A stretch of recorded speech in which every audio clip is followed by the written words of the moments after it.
violencia en las calles de Ucrania es el último ejemplo de la aparición de la forma más insidiosa del fascismo.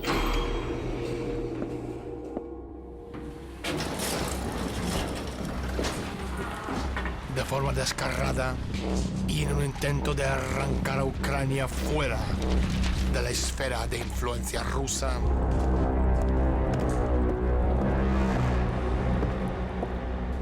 la Alianza Occidental, y no por primera vez, pactó con los fascistas. Veremos.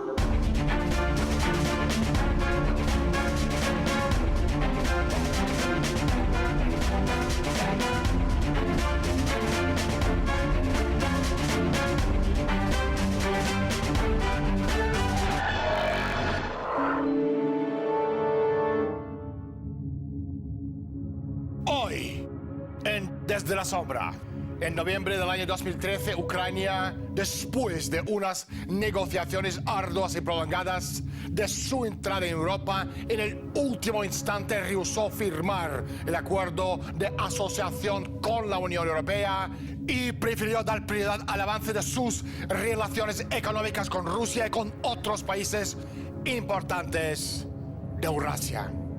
Ahora, después de brutal e ilegal golpe de Estado coordinado y dirigido desde los Estados Unidos, Reino Unido y otros países, la anarquía y el terror se siembra con Ucrania.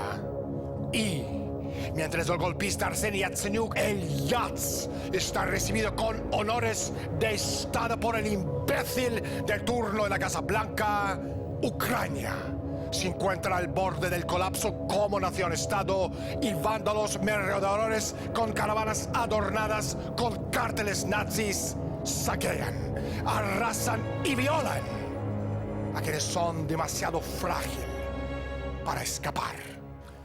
Hoy hablaremos con Natalia Vitrenko, es doctora en economía y presidenta del Partido Socialista Progresista de Ucrania. Natalia, gracias por estar con nosotros. Gracias, Daniel. Es un placer participar en su programa. Pero primero, salgamos a la calle y preguntemos a la gente su opinión sobre lo que está pasando en Ucrania. Pues por lo visto que hay conflicto con Rusia, ¿no? Por medio de Putin, por la situación del petróleo y del gas natural. Está liadísimo todo, ¿no? Con el presidente exiliado y todo eso. Pues hombre, es un poco complicado el que yo se lo pueda... Pero vamos, creo que hay muchos intereses tanto por parte de Estados Unidos como por parte de Rusia. Ahí veo el tema, pero vamos, los perjudicados son siempre los civiles. Estamos presenciando en directo la repetición de la Revolución Naranja de 2004. Natalia. No exactamente. Existe cierta relación entre ellas, pero la revolución en Maidán, en el 2004, fue de mucho menor escala. No tuvo estos guerrilleros instruidos, ni este carácter altamente agresivo. Y entonces no había nazis. No se atrevían a asomarse de sus escondrijos. Y ahora son los que mandan en el Euromaidán. Están en el Partido Libertad o Esvaboda, en el sector de derechas, el Congreso de Nacionalistas Ucranianos, el Tridente de Stepan Bandera, la Asamblea Nacional de Ucrania, Autodefensa Nacional Ucraniana. Hay de todo allí. Y todos son partidos y movimientos neonazis. Precisamente este matiz maloliente del Euromaidán es el más repugnante para el pueblo ucraniano. Y si analizamos la evolución del apoyo social al movimiento, en diciembre hubo más apoyo al Euromaidán por parte de la población de Ucrania. Y después del 19 de enero, cuando se reveló su naturaleza terrorista y dieron rienda suelta al neonazismo, tenemos todas las paredes de Kiev llenas de símbolos nazis. Se oyen los eslóganes fascistas continuamente. ¡Viva Ucrania! ¡Vivan los héroes! Se oye constantemente, muerte a los rusos, muerte a los comunistas, viva Ucrania, muerte al enemigo. En el 2004 no hubo este espíritu de nazismo y ahora ya supera todos los límites. Ucrania ha sido víctima de un golpe de Estado llevado a cabo por grupos explícitamente nazis, antisemitas y terroristas. Las consignas nazis superan todos los límites en la Ucrania de hoy, copiadas del partido nazi de Hitler, como también las banderas negras y rojas y la cruz de hierro en las caravanas, y los manifestantes gritan ¡Gloria a Ucrania! ¡Gloria a los héroes! Y forman parte del resurgimiento fascista de Stepan Bandera, responsable de la muerte de cientos de miles de judíos y rusos en la Segunda Guerra Mundial.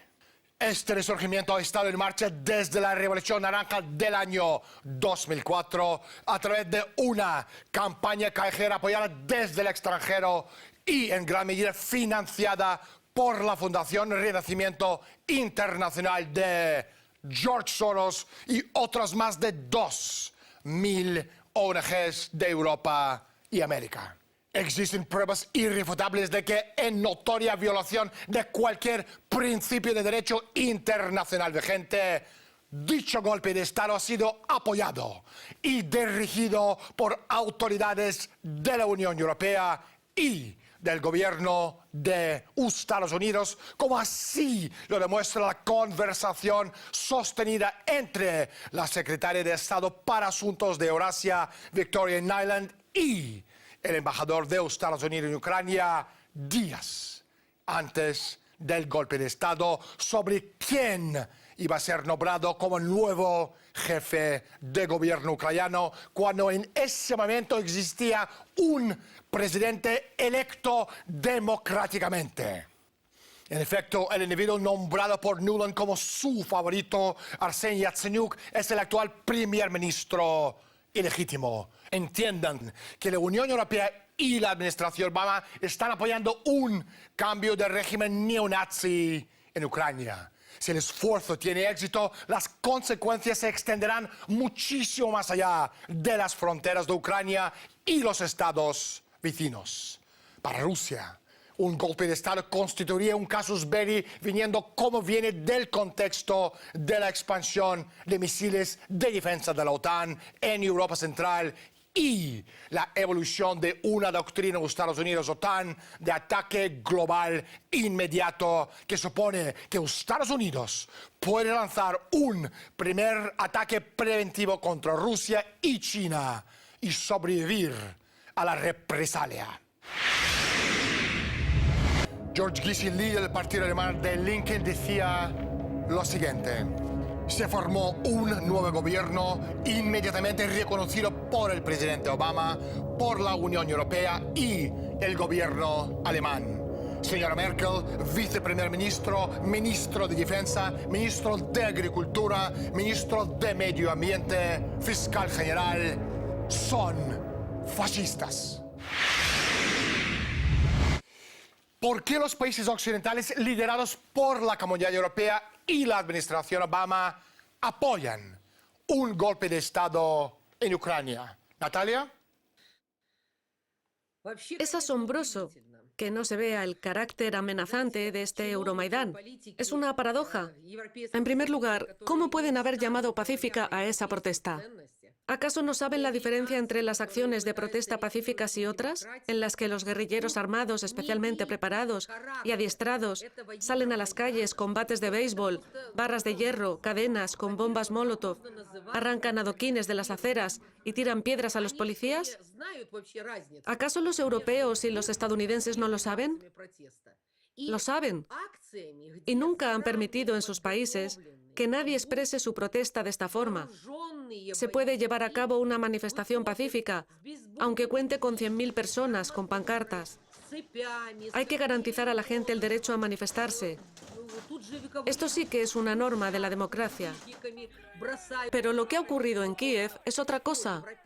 Han tomado edificios, han quemado coches, viviendas, han perpetrado explosiones, han destrozado las calles. ¿Cómo es posible llamar pacíficas a este tipo de acciones? Además, ¿cómo pueden llamar activistas a los guerrilleros que lanzan botellas de napalm a la gente. Entonces, ¿qué es un manifestante? ¿Qué es un terrorista? ¿Cómo pueden decir que es gente pacífica que expresa su protesta y que las autoridades maliciosas pretenden aniquilarlos, que son raptados y torturados? En realidad es todo lo contrario. Son los manifestantes de Maidán los que tomaron el camino de la guerra, de la violencia. Y las autoridades se vieron obligadas a recurrir a los antidisturbios, a la policía. ¿Qué otra posibilidad hay? Si no, ¿para qué entonces pagamos impuestos si el gobierno no es capaz de garantizar nuestra seguridad? Protegernos de los guerrilleros con la ayuda de estas fuerzas del orden público. ¿Esto es el resultado de estas acciones pacíficas de protesta? ¿Acaso el Parlamento Europeo ha expresado de alguna forma su compasión al otro bando, que defendió la Constitución y las leyes de Ucrania? No. El Parlamento Europeo se puso por completo del lado de estos nazis y terroristas y exigió que el gobierno de Ucrania pusiera en libertad a todos los detenidos. A propósito, una encuesta sociológica realizada por la Fundación Iniciativas Democráticas dice claramente que solo un 16% de la población de Ucrania apoya ahora al Maidán. Solo un 16%. No es mucho. Bajo el acuerdo de asociación con la Unión Europea que Ucrania rechazó firmar a finales del año 2013, hubiera eliminado la soberanía del país, violado su constitución y hecho que su economía degenerara a un nivel en el que rápidamente se reduciría su capacidad productiva, basándose en gran medida en la exportación de productos agrícolas y no en productos terminados. Esta receta económica que Estados Unidos y Europa siguen todavía es la perspectiva casi cierta de la canibalización económica con los rescates financieros que están implementando las naciones transatlánticas. Habría que preguntar a Martin Schulz, presidente del Parlamento Europeo, y a Herman Van Rompuy, presidente del Consejo Europeo, y al presidente americano Barack Obama lo siguiente. ¿Acaso las Naciones Unidas, la Unión Europea y Estados Unidos han dejado de reconocer la Carta de las Naciones Unidas y el veredicto del Tribunal Internacional de Nuremberg sobre crímenes de guerra? Dejaron de valer los derechos humanos para las naciones de la Unión Europea y para la comunidad mundial. Consideran como democracia la devoción de los nacionalistas ucranianos por Hitler y sus asesinatos de civiles en masa. Ucrania perdió su independencia cuando permitió a los terroristas y nazis hacerse con el control del país a cambio de un puñado de promesas vacías. Me pregunto si el Maidán es la voz del pueblo. Natalia. ¿Quién ha dicho que el Maidán exprese la protesta de todo el pueblo ucraniano?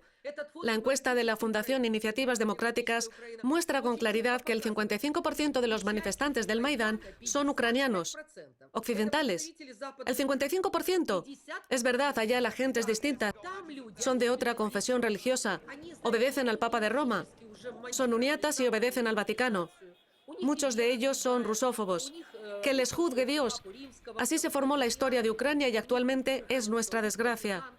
Pero ¿quién ha permitido a Ucrania Occidental dictar su voluntad a todo el país? ¿Quién les ha dado derecho a ellos, que estaban allí sin empleo, sin ocupación, a venir a Kiev y bloquear la ciudad, enviar a sus emisarios a Dnepropetrovsk, Odessa, Lugansk, Chernígov? Sus emisarios están por todas partes.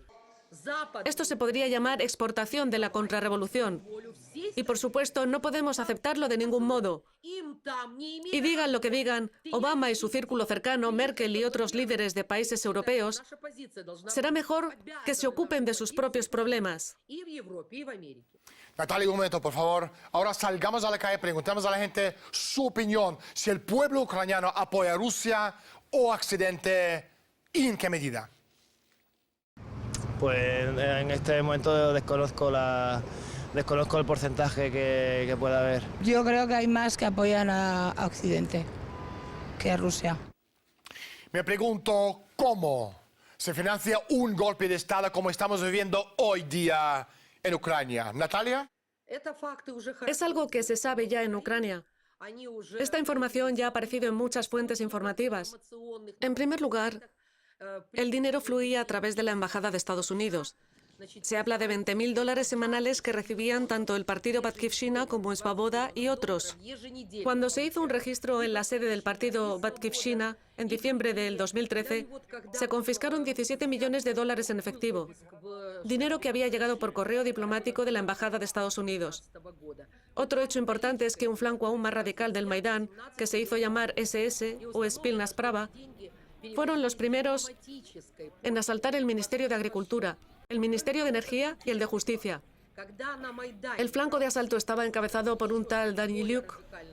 En las entrevistas se mostraba muy seguro, proclamando que tomarían la sede de la Administración Presidencial y el Consejo Supremo, que podían con todo. Pero luego, por lo visto, Danylyuk vio que el ambiente se estaba calentando y se fugó de Ucrania. Primero se fugó su mujer en un vuelo charter al Reino Unido y el viaje le costó 25.000 euros.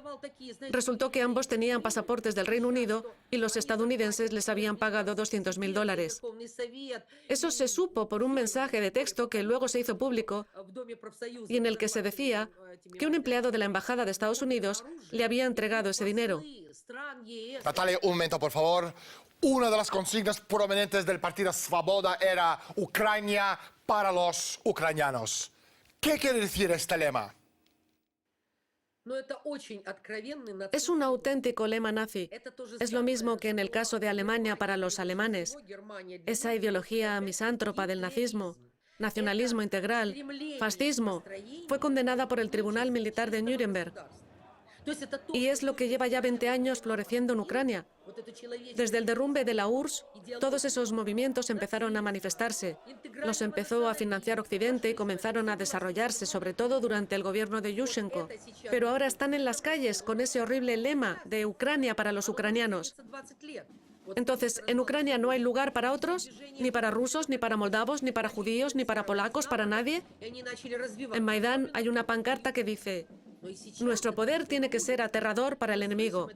Ese lema fue acuñado en mayo de 1941 por la organización nacionalista que sirvió a Hitler, la Organización de Nacionalistas Ucranianos, o UNB. Los ideólogos de esa organización de nacionalistas, Dontsov y Skipalski, trazaron la ideología de un Estado étnico.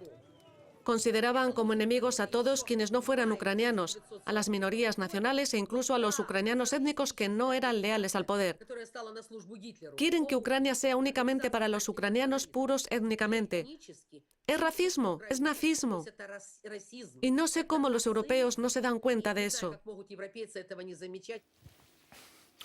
No se dan cuenta de que el lema del partido Svoboda Ucrania para los ucranianos fue el grito de guerra de Stepan Bandera durante la colaboración de su partido con Hitler tras la invasión nazi de la Unión Soviética. Bajo ese lema se llevaron a cabo las ejecuciones en masa y las limpiezas étnicas por los combatientes fascistas de Bandera, entre ellas la del verano de 1943, una campaña de exterminio en masa de polacos y judíos de 70.000 civiles.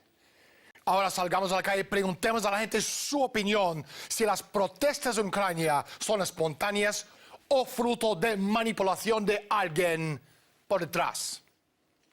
Yo creo que son personas manipuladas ahora mismo, yo creo, ¿no?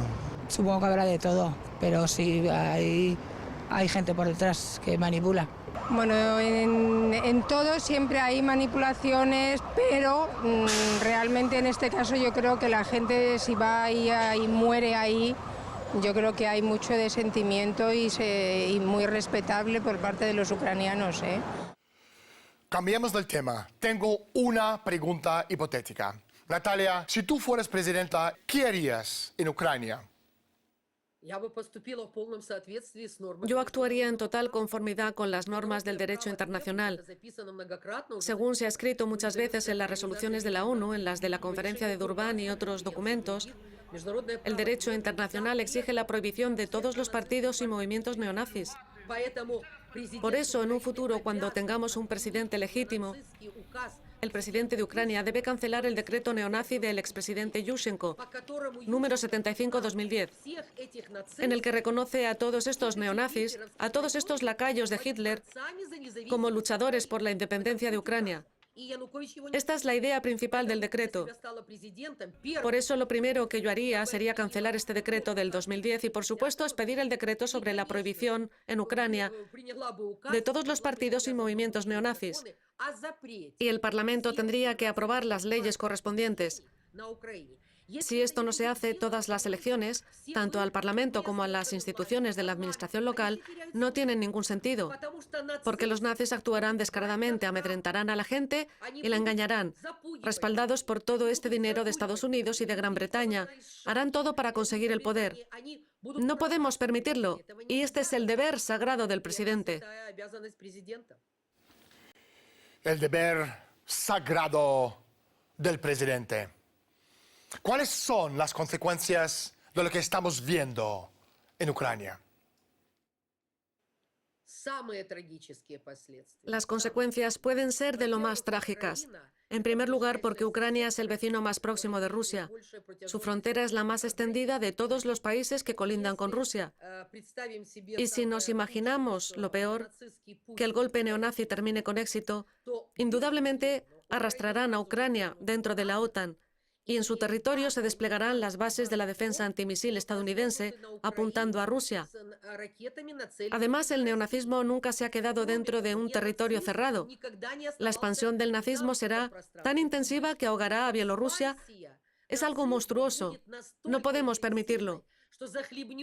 Por eso apoyo plenamente la lucha de la comunidad internacional contra el racismo, el nazismo, la discriminación racial.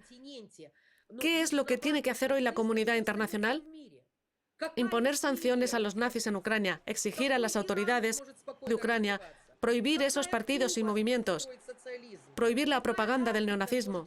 Es una tarea que hay que cumplir tanto para Rusia como para toda la comunidad internacional. De lo contrario, el mundo entero volará por los aires. Con el desplome financiero mundial en su última fase de desintegración, el Imperio Británico y sus aliados en Wall Street quieren poner a otros países soberanos las condiciones que les permitan continuar con el saqueo de su riqueza para seguir manteniendo a flote su sistema canceroso especulativo. Cualquier país que se niegue a ello es amenazado con guerra o cambio de régimen, como hemos visto en Ucrania y en otros países. Natalia, no hay tiempo para más. Muchísimas gracias por estar con nosotros. Gracias a ti, Daniel. Para mí también ha sido muy agradable esta entrevista y me parece que es muy importante para que haya paz en el mundo y para que los niños puedan sonreír. La violencia en las calles de Ucrania no es más que el último ejemplo de la aparición de la forma más insidiosa del fascismo que Europa ha visto desde la caída del Tercer Reich. Goebbels y Stepan Bandera de ayer volvieron hoy desplazados de Obama, Hollande y Van Rompuy, los predicadores radicales de la extrema derecha, haciéndose de pacifistas bondadosos que imponen su versión de la democracia a base de bates de béisbol, pistolas, puños de hierro, asesinatos, violaciones y el terror organizado desde la sombra. El mundo ético termina, oculto. Tras la máscara de la democracia se encuentra Estados Unidos y su dictadura que exige el derecho de imponerse a cualquier autoridad que desea un gobierno único, global y totalitario. Y siempre desde la sombra. Soy Daniel Stulin. Bienvenidos al mundo de Humo Espejos. Gracias por estar con nosotros y hasta la semana próxima.